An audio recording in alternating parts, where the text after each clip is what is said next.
Hi, I'm David Cott, host of New History of Spain, and today I will be discussing a military episode that has sparked interest among history enthusiasts: the alleged battle between Spanish Tercios and Japanese samurai. People talk about Toledo steel triumphing over the famed katanas, and it's the kind of epic, legendary tale fans of the Spanish Empire love. But here at New History of Spain, I like to bust myths, no matter where they come from, and that's what I will do today. Let's reveal the less epic truth behind the Battles of Cagayan. Before diving into the Battles of Cagayan, let's clarify a few things about the Spanish Philippines and the setting where these clashes took place. Spanish control over most of the Philippines was largely nominal, with only a thin influence from the few Spaniards and native Mexicans stationed at select points across the islands. Governing over 7,000 islands with diverse ethnic and cultural groups was no easy task. Manila itself even had more Chinese residents than Spaniards, making the security of the Spanish Philippines constantly precarious and a major headache for its governors, who knew they lacked sufficient resources in the event of attacks from surrounding powers. It's also worth noting that no Tercio troops were present in Asia, so I can dispel the notion of Tercios versus samurai here. In fact, there weren't samurai on the opposing side either. While many Spanish soldiers were familiar with Tercio tactics, these infantry units were exclusively in Europe and in Chile, where the Tercio of Arauco was created to combat the Mapuches. It's also essential to understand that under the label of Spanish soldiers, sources include criollos, meaning people of Spanish descent born in New Spain, and sometimes indigenous auxiliaries, who most of the time outnumbered the Spaniards but are rarely mentioned in their sources.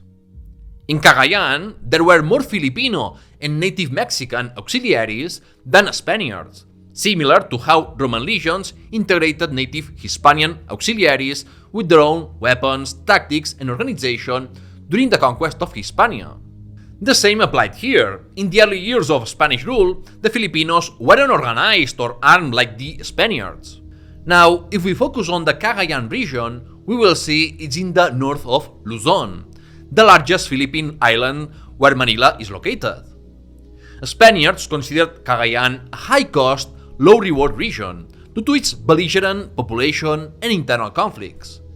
Still, it held enough value to establish a port and was seen as a strategic frontline defense against a potential invasion from Japan, prompting multiple attempts to establish a Spanish colony until, as we will see, they succeeded after the Cagayan battles.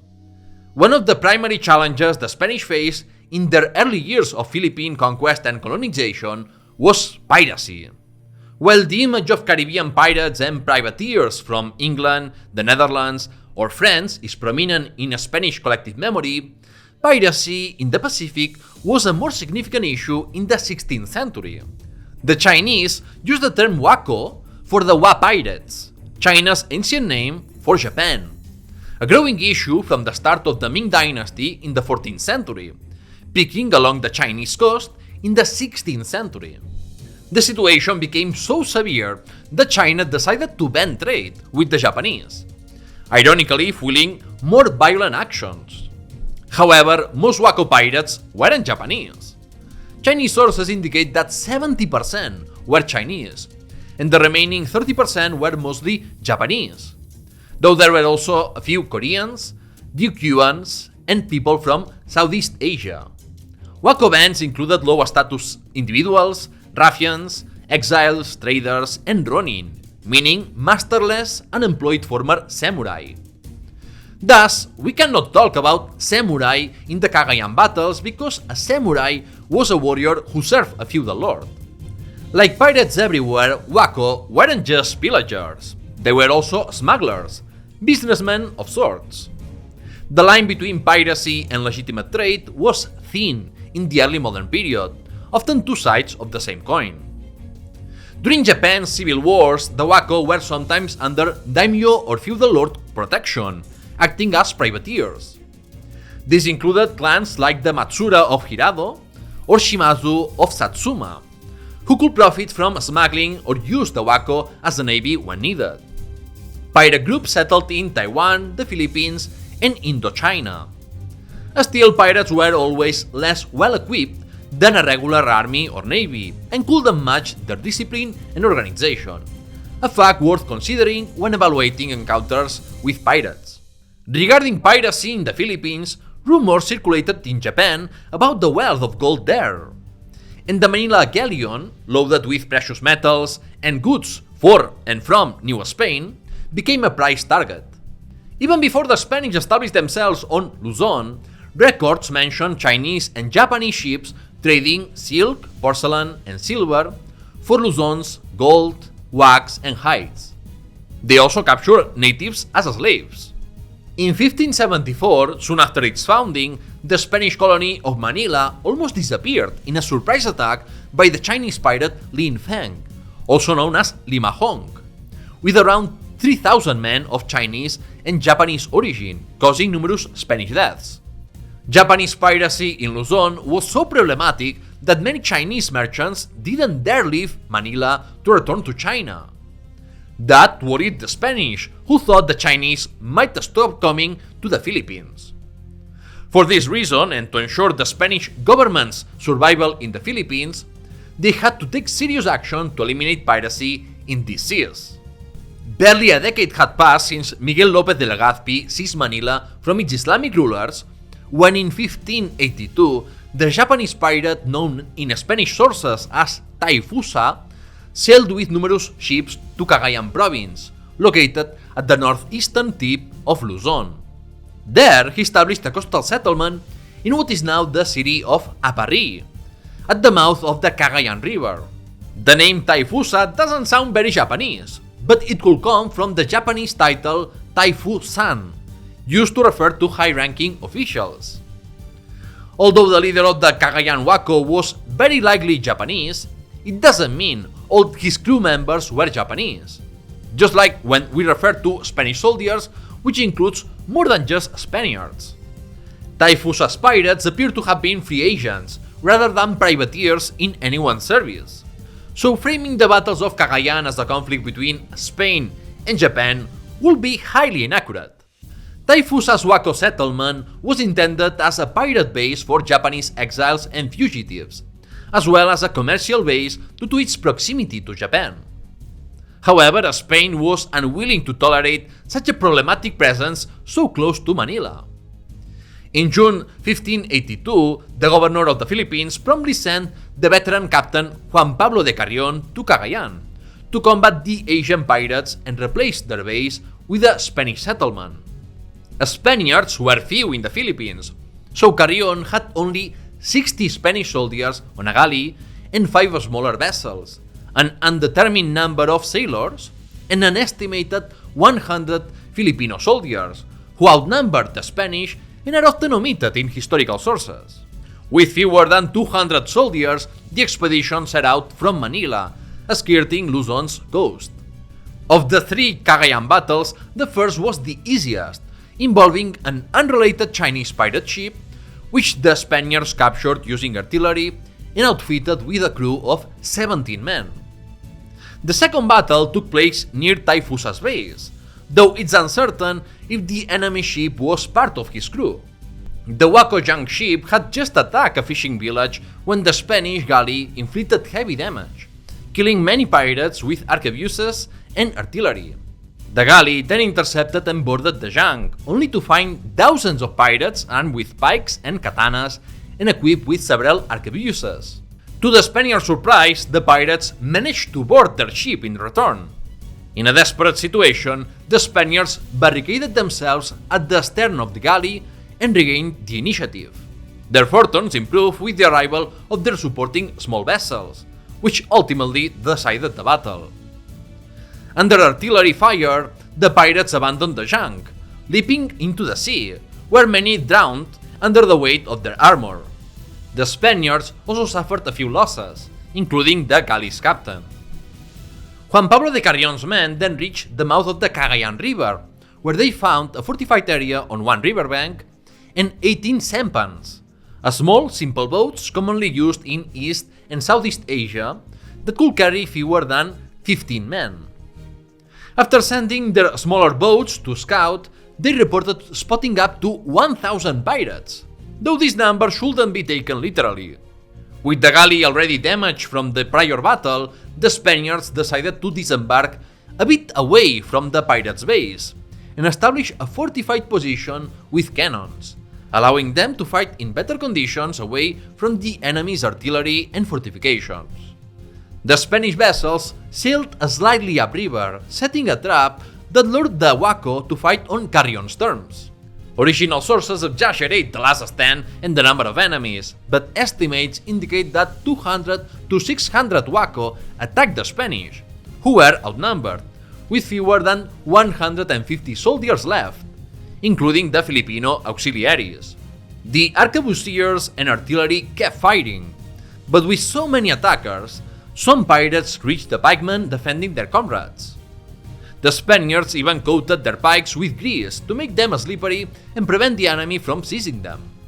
As ammunition and gunpowder dwindled, the Spaniards were forced to engage almost exclusively in close combat. Although around 10 or 12 Spaniards were killed in this battle, the losses among the Wako pirates were greater. Seeing his forces unable to break the Spaniards' defense, Taifusa tried to negotiate with Juan Pablo de Carrión. Taifusa demanded gold in compensation for the losses they will incur if they left Luzon. However, the Spaniards insisted on unconditional surrender, leaving Taifusa's band with no choice but to withdraw if they wished to avoid further casualties. The outcome of the Cagayan battles was a success for the Spanish forces. Spanish casualties included an unknown number of Filipino auxiliaries and 10 to 20 Spanish soldiers, while the pirates faced over 100 losses. More importantly, the political outcome was significant as they eliminated the troublesome pirate base at Aparri, and Juan Pablo de Carrión was able to expand Spanish influence by founding the Spanish colony of Nueva Segovia, now known as Lalo, in Cagayan. Many Spanish and Filipino soldiers were granted lands and encomiendas, allowing them to extract labor and tribute from native populations. However, Cagayan remained a marginal region within Spanish rule, and many areas weren't actually subdued until the 19th century, as was the case throughout the Philippines. The Cagayan battles were not a grand military feat, as these were limited-scale conflicts, and it was always unlikely for pirates to defeat a state-funded army and navy. It's possible that Taifusa's men included former samurai and skilled warriors, but they couldn't compete to the organization, discipline, and equipment of a regular army. Some sources mention that a few of them carried katanas, arquebuses, and armor, but it was common for pirates to be unevenly equipped, some well armed and armored, others poorly outfitted. Overall, they were less well prepared than the Spaniards. The Cagayan battles were not a showdown between Tercios and samurai, nor between Spain and Japan, and they were neither the first nor the last time Spaniards faced pirates in the Philippines. It's also untrue that the Cagayan battles were the only early modern military encounter between Europeans and Japanese. In the 1550s, there was a naval clash between Portuguese traders and Japanese forces. Limahong's attack on Manila, where Spaniards fought against Chinese and Japanese forces, has already been mentioned. There was also the 1610 incident with the Nossa Senhora da Graça, where its Portuguese captain blew up the ship rather than surrender. Additionally, a naval battle took place in 1624 between Spain and the Kingdom of Siam, where Siamese forces led by Yamada Nagamasa and an elite contingent of Japanese samurai killed most of the Spaniards and seized a ship with substantial loot. The point is, it's not about claiming, oh, the Spaniards were superior to the Japanese or other nationalists' BS, because each battle and circumstance is unique. The battles of Cagayan shaped the Spanish perception of the Japanese in the Philippines, viewing them as fierce and courageous. The threat they posed reinforced the awareness of the Spanish colony's vulnerability, leading successive governors to continually request more troops and arms.